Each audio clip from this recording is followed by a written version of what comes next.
What is going on, guys? Welcome back. I want to kind of do a little bit of a deep dive here with Access Football 19, their franchise focus. I want to start, though, with this team guide screen. I really like this screen because from a building standpoint, you want to have this information easily accessible, and this also updates live throughout the season. So when you look at your areas of need, you look at linebackers you have, linemen that you have versus what's available in the draft, but also you have that realism of the best available player. So maybe you're not ready to commit to that B level or B rated lineman or linebacker, but maybe you are ready to take the risk for that A plus or B quarterback when you've got a quarterback on your team that would be an improvement over. So one of the things this works around is through scouting.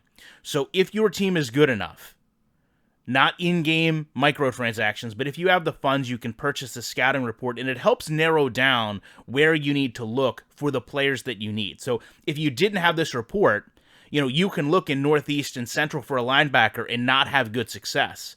But if you do have the report, you can know that maybe you need to look other areas to get the players that you need. Now, once you've done that, you go through a regional scout that can select up to 3 positions and try to determine where you want to focus their expertise in terms of trying to build your team. Now, once you've done that, they also have specific points that you can use, again, not through microtransactions, but points that are generated by the game to help clear up the estimates of what the scout believes these players are capable of. So you don't have, this player is 95 speed, 94 acceleration, 85 arm strength. You have these scouts' estimates based on the actual scout that you've hired, how long they've been scouting, to fall back on and say, okay, this player seems to be a good fit. This player seems to be an A+, a B+. These are terms that you hear in actual scouting, not numerical assigned values of how good a player must be at speed.